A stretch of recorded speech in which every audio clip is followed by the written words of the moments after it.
International standards తో quality education అందిస్తుంది futuristic edu initiatives. Hi, welcome to my show. ఈరోజు guest గురించి intro లేదు, నేరుగా ఆయన్నే మీకు పరిచయం చేస్తాను. ఈ చేతులు మామూలు చేతులు కాదు. ఎన్టీఆర్, ఏఎన్ఆర్, కృష్ణరాజు ఇలాంటి లెజెండరీ హీరోలందరితో ఫైట్ చేసిన చేతులు. అలాగే చిరంజీవి, బాలకృష్ణ, నాగార్జున, ఒక తరం స్టార్లందరితో ఈయన ఫైట్ చేశారు. ఫైటర్ రామకృష్ణ గారు మనతో ఉన్నారు. ఆయన అడిగి ఆయన సినీ విశేషాలన్నీ తెలుసుకుందాం. సార్, ఫైనల్గా అంటే చాలా రోజుల నుంచి మీ ఇంటర్వ్యూ కోసం వెయిటింగ్. మొత్తానికి మీరు మాకు ఇంటర్వ్యూ ఇవ్వడానికి వచ్చారు, చాలా థ్యాంక్స్. అండ్ 5వ క్లాస్ దాకా చదివారు. నెల్లూరు దగ్గరగా లేదా ప్రకాశం జిల్లాలో ఒక చిన్న పల్లెటూరు. అక్కడి నుంచి 5th క్లాస్ చదివి ఎలాంటి బ్యాక్గ్రౌండ్ లేకుండా ఒక రాజు మాస్టర్ని ఇన్స్పిరేషన్గా తీసుకొని చెన్నై వెళ్ళారు. బట్ మీరు చెన్నై వెళ్ళిన తర్వాత రాజు మాస్టర్కి ఆ కుటుంబంలో చెందిన ఒక మనిషి వల్ల చాలా అవమానం పొందారు అని తెలిసింది. ఇది అవమానం అనేది మనం అనుకోకూడదు. అవమానంగా అనుకోకూడదు. అప్పుడు మన కష్టాలను పెట్టేది అవమానం అనుకోలేదు.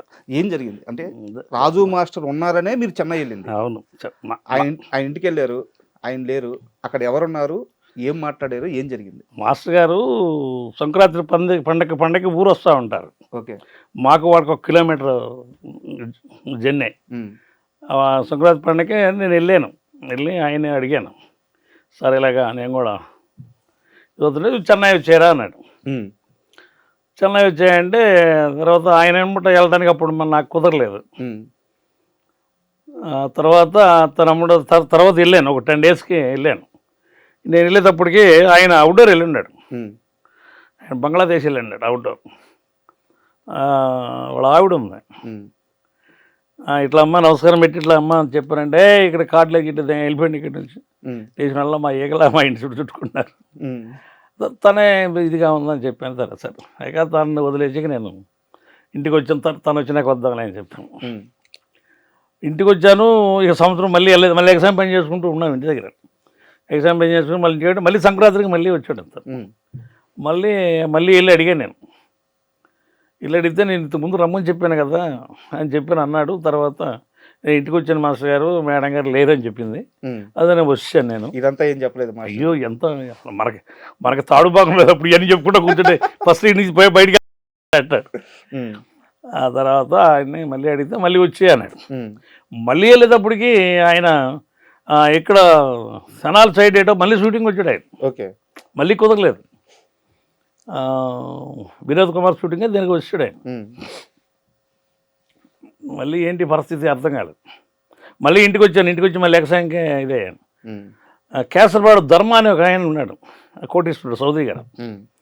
వాళ్ళ పొలాలు మా మేనమామ గారు ఆయన కావిలి కాస్తూ ఉంటాడు. ఓకే. ఆయన అదే ఆయన 2వ రోజు 3వ రోజు పొలం మీదకి వచ్చాడు కారు వేసుకొని. మా మామయ్య గారు అదే ఆయన వస్తున్నాడు, నువ్వు అడగరా, ఆయనకి పరిచయం చేస్తాను. సరే అప్పటికే ఆయన దగ్గరికి కూడా నేను వెళ్ళలేకపోయాను పొలం. మళ్ళీ తర్వాత మళ్ళీ 2 రోజులు మళ్ళీ ఇంటికి వెళ్ళాను. ఓకే. మా మామయ్య గారిని తీసుకుని ఇంటికి వెళ్తే రేపు మార్నింగ్ రెడీ అయిపోయి వచ్చాను నువ్వు, నేను నెల్లూరు వెళ్తున్నాను అని చెప్పాను. ఆయన ఇట్లా ఫలానా వెంకటరామయ్య గారికి పరిచయం చేస్తానని అనుకోలేదు. వెంకటరామయ్య గారు అంటే కొణిదెల వెంకటరామయ్య, కొణిదెల చిరంజీవి గారి ఫాదర్. కొణిదెల వెంకటరామయ్య గారు. ఓకే. ఆయన పరిచయం చేస్తాను అనుకోలేదు. ఈయనేదో పనులకి తీసుకెళ్తున్నాడు అనుకున్నాను. అక్కడికి వెళ్ళిన తర్వాత ఆయనకి 3-4 గెస్ట్ హౌస్లు ఉన్నాయి నెల్లూరులో. అక్కడ నుంచి వాళ్ళ నైట్ అంతా ఉన్నాను అక్కడ, ఆయన దగ్గరే ఉన్నాను. ఎర్లీ మార్నింగ్ లేచి వెంకటరామయ్య గారి ఇంటికి వెళ్ళాను.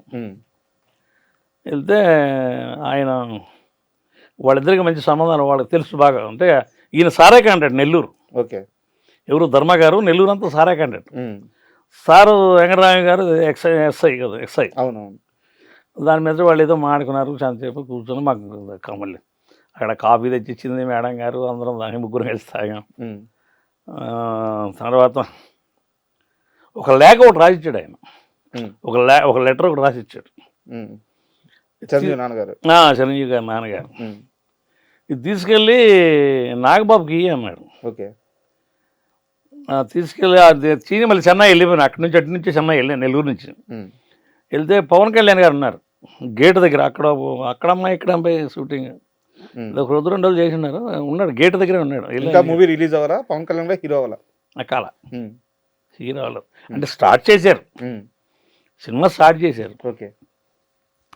తనకిస్తే తన సింపి చదివి ఇది ఇక్కడ లేడు నాగబాబు, ముగ్గురు మనగాళ్ళు హైదరాబాద్లో అపోలో హాస్పిటల్ దగ్గర దొరుకుతుంది, అక్కడికి వెళ్ళండి అన్నాడు. మళ్ళీ ఇక నాకు ఛార్జీకి కూడా డబ్బులు 2-3 సార్లు ఈ వారం అంతా తిరిగాను కదా.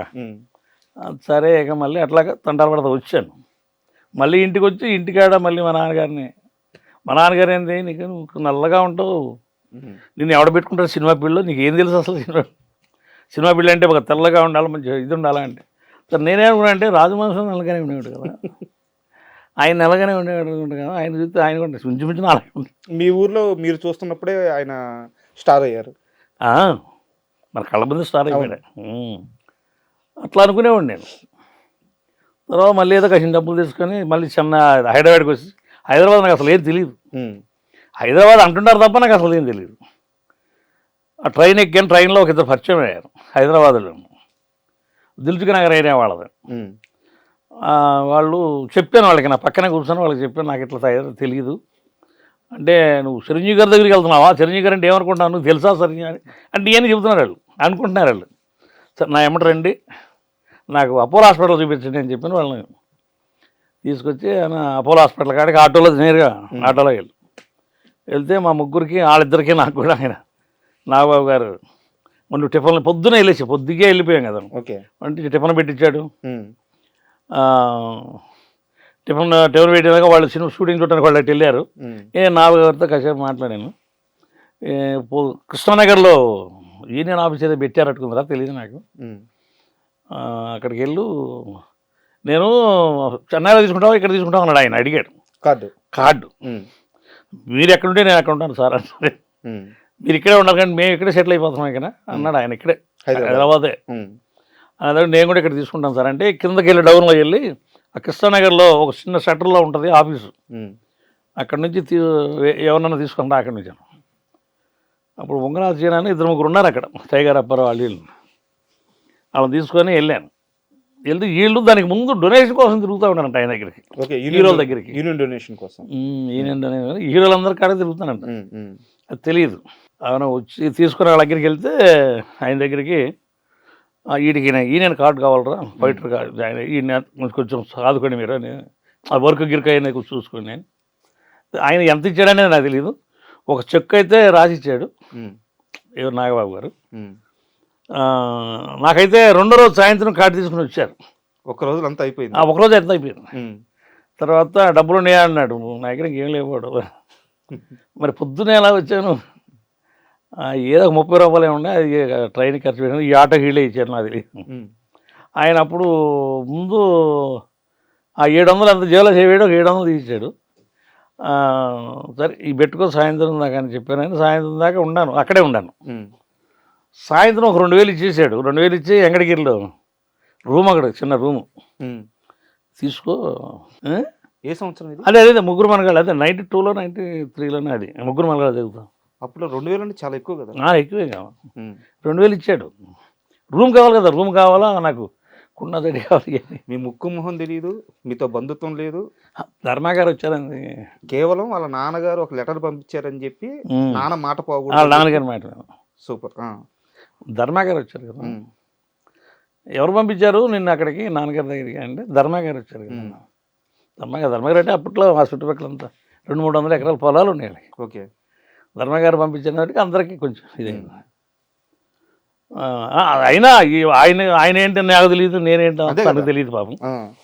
ఆ వెంకటగిరిలో ఒక చిన్న రూమ్ తీసుకున్నాను, 300 కిరాయి. సో ఇక్కడ చిన్న క్వశ్చన్ సార్, చిరంజీవి గారు ఎలాంటి సాయాలు చేస్తారో, పవన్ కళ్యాణ్ గారు ఎలాంటి వారో, నాగబాబు గారు ఎలాంటి వారో మాకు అందరికీ తెలుసు, మీలాంటి వాళ్ళు కూడా చెప్తుంటారు, వింటుంటాం వాళ్ళ చేసే మంచి కార్యక్రమాల గురించి. అయితే వెంకటరామయ్య గారి గురించి చాలా మందికి తెలియదు, వాళ్ళ ఫాదర్ గురించి. మీరు ఆయన్ని ప్రత్యక్షంగా చూసిన మనిషి. నేను చూశాను. సో ఆయన ఎలా ఉండేవారు సాటి మనుషులతో కానీ, మీరు వెళ్ళి కలిసినప్పుడు కానీ అసలు ఎలా మాట్లాడారు, ఎలా రిసీవ్ చేసుకున్నారు? చాలా మంచిగా మాట్లాడతాడు ఆయన, మంచిగా మాట్లాడాడు. కొంచెం కాఫీ టీ తాగినా బయటికి పోనాడు ఆయన, మంచి మనస్తత్వం. ఓకే. నేను 2 సార్లు వెళ్ళాను ఆయన. హైదరాబాద్కి వచ్చి మళ్ళీ ఊరు వెళ్ళినప్పుడు కూడా మళ్ళీ ఒకసారి మళ్ళీ ధర్మాగారి దగ్గరికి వెళ్ళాను. ఇక్కడ ఓకే ఇరుక్కున్నాక కొంచెం ఆవేశం సినిమా చేశాను. ఆవేశం, అంకుశం, రాజశేఖర్ గారు. రాజశేఖర్ గారు ఇది చేశాను. కొంచెం నాకు చేతిలో డబ్బులు పిగిలిని అప్పటికి నేను మంచి బాడీ రెడీ చేసేసుకున్నాను.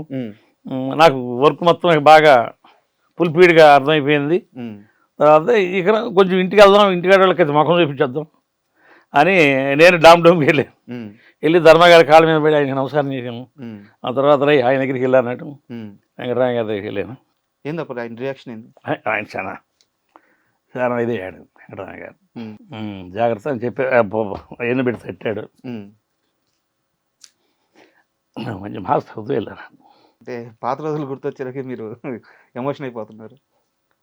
సో అంటే ఇండస్ట్రీలోకి వచ్చి మెగా హీరోలను కానీ మెగా కుటుంబంలో కానీ ఒక భాగం అవ్వాలని చెప్పేసి వాళ్ళ మనిషి అని ముద్రపడాలని చెప్పి చాలామంది ప్రయత్నిస్తూ ఉంటారు.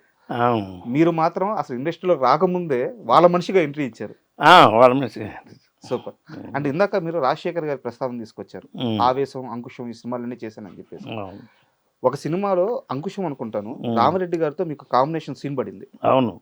సో అంటే అప్పుడే మీరు ఫైటర్ నుంచి యాక్టర్గా కూడా చాలా ఎర్లీగా ఒక ఛాన్స్ అయితే వచ్చింది. నాకేం తెలియదు, ఫైట్ మాత్రం దుమ్ముగా ఉన్నాం కదా. డైరెక్టర్ గారు వచ్చిన ఆర్టిస్ట్ నా డైరీలోనే చెప్తాను అంటే నాకేం తెలియదు, తలకైపోయాను. ఇది చెప్తే చాలు, నాకు ఇలా చెప్తే చాలు అని చెప్పాను. కూర్చోబెట్టేసి ఇక్కడ ఆయనతో సమానంగా కూర్చో ఏదో చెప్పాను, బాగానే అంత హ్యాపీ అన్నారు. ఆ రోజు నాకు 2000 ఇచ్చాడు. అప్పుడంతా 500, 700, 300 ఇచ్చేవాడు. నాకు 2000 ఇచ్చాడు డైరెక్టర్ గారు. ఓకే. ఆ డైలాగే చెప్పినాను. సూపర్. డైలాగ్ చెప్పినందుకే. రామిరెడ్డి గారితో మీరు యాక్ట్ చేసిన సమయానికి ఆయన బాడీ చాలా మంచి బాడీ బిల్డరు, ఎత్తు కానీ చాలా గట్టిగా ఉండే మనిషి. అవును. ఆయన కెరీర్ లాస్ట్కి వచ్చే చాలా సన్నగా అయిపోయారు. మీరు ఇండస్ట్రీలోనే ఉన్నారు 36 ఏళ్ళుగా, అన్నీ చూసిన వ్యక్తి. రామిరెడ్డి గారు చివరికి అలా అయిపోవడానికి కారణం ఏంటి? ఏదో హెల్త్ బాగలేదు అన్నారు అంతే. మనకి అంత లోపల మనకి ఎంత తెలియదండి. ఏదో హెల్త్ బాగలేదు ఆయన గారికి అని ఆయన అన్నారు, కానీ అంత లోపలగా ఇక తెలియదు మనకి. ఆయనకి ఏదో హెల్త్ బాగలేదు, అదే చెప్పుకొచ్చాడు ఆయనకి హెల్త్ బాగలేదు అన్నారు. మొత్తం ఇండస్ట్రీ మొత్తానికి తెలుసు ముందే ఆయనకి బాగాలేదని. హెల్త్ బాగలేదు అందరికీ తెలుసు. హెల్త్ బాగలేదనేది అనేవాళ్ళు, కానీ లోతుగా అంత లోతుగా మనకు తెలియదు. నేను కొత్త కదా, నేనే కొత్త. ఆయన కూడా మంచివాడు పాపం రామిరెడ్డి గారు, భీకరంగా ఉండేవాడు. కానీ ఒరి అలా కాదురా ఇలా చెప్పురా, ఇలా కాదు డైలాగ్ చెప్తుండే, ఒరి అలా కాదురా ఇలా చెప్పారు అలా చెప్పేవాడు. నాకు కొత్త పాత నేను చూసేవాడు. అసలు కొత్త వాళ్ళని ఎంకరేజ్ చేసేవాడు, నన్ను మంచిగా ఎంకరేజ్ చేశాడు. నాకైతే మంచిగా ఎంకరేజ్ చేశాడు. లేకపోతే ఈ కొత్త వాళ్ళతో నేనేం చెప్తాను. అప్పుడు మంచి రీడింగ్లో ఉన్నాడు కదా ఆయన. అవును, మంచి రీడింగ్లో ఉన్నాడు. టాప్ ఉన్నప్పుడు ఆయన చూస్తేనే భయం వేస్తాడు. ఆయన మంచిగా ఎంకరేజ్ చేశాడు. చాలా బ్యూటిఫుల్ ఆయన. తర్వాత నాగబాబు గారు ముగ్గురు మనగాళ్ళు మళ్ళీ ఒక ప్లేస్ వచ్చింది నాకు. ఇక్కడ నుంచి ఫైటర్లు, లోకల్ ఫైటర్లను తీసుకొని 10 మందిని వచ్చారంటే అప్పుడు విజయన్ మాస్టర్, ఫైట్ మాస్టర్, ముగ్గురు మనగాళ్ళు. ఇక లోకల్ వాళ్ళు 10 మందిని తీసుకొని నేను ముగ్గురు మనగాళ్ళు చేశాను. అప్పుడు రోజు 300, 250. ఫస్ట్ టైం చిరంజీవి గారిని ఎక్కడ చూసారు? నేను దీంట్లోనే చుట్టం, నేను ఈ సినిమా దాంట్లో ముగ్గురు మనగాళ్ళే చుట్టం ఆయన. దానికి ముందు నాకు తెలియదు, సినిమాలో చుట్టం తప్ప నాకు దానికి ముందు ఆయన తెలియదు. వెళ్ళి కలిసి చెప్పారా ఇలా మీ నాన్నగారు పంపించారు నాగబాబు గారు? నేను ఆయన చెప్పలేదు. నాగబాబు గారికి కథ అంతా తెలుసు కదా. చిరంజీవి గారికి చెప్పలేదా? చెప్పలేదు, సార్కి చెప్పలేదు. అంటే ఈయన అక్కడికి వద్దన్నాడుగా వెంకటరామయ్య గారు, పెద్ద ఆయన దగ్గరికి వద్దులే, ఈయన్ని సంభవించుకో నువ్వు నాగబాబు గారు దగ్గరికి వెళ్ళాను. పవన్ కళ్యాణ్ కూడా బాగా కలిశాను. అప్పుడప్పుడు పవన్ కళ్యాణ్ షూటింగ్లు కలుపుతాడు. మొన్న కూడా హరహర మూవీలో కూడా హరహర ఏర్మల్లు దాంట్లో కూడా కొంచెం ఫైట్ చేశాను. బాగుండే ఉంటారా అన్నాడు. ఫ్యామిలీ బాగుందా? బాగానే ఉంటారు. చిరంజీవి గారికి ఇప్పటికైనా తెలుసా మీరు ఇలా? ఇప్పుడు తెలుసు. ఎవరు చెప్పారు ఆ విషయం ఆయనకి? ఆయన పవన్ కళ్యాణ్ గారే, మా నాన్నగారు పంపించాడు అని చెప్పాను. ఒక షూటింగ్లో కలిసాము, నాన్నగారు పంపించాడు. అతను నెల్లూరు అని అడిగాడు. ఓకే. నెల్లూరు ఒంగోలండి అని చెప్పాను. ఒక్కొక్క గట్టి చేయి, ఫైట్ మంచి చేయి అన్నాడు. చాలా సినిమాలు చేశాను ఆయనతో. ఓకే. మొన్న అయితే అదే మంచిగా సంబోధిస్తాడు పాపం. అంత ఏడంత లోతుగా నాకు ఇది కాదు, కానీ నాయనబాబుని అయితే బాగా ఫ్రీగా ఉంటాను నేను. అంటే స్టార్టింగ్ నుంచి మాట్లాడుకుంటా ప్లేస్లో వచ్చాను కదా. అది పవన్ కళ్యాణ్ గారితో కూడా చాలా ఇది ఉంటాను.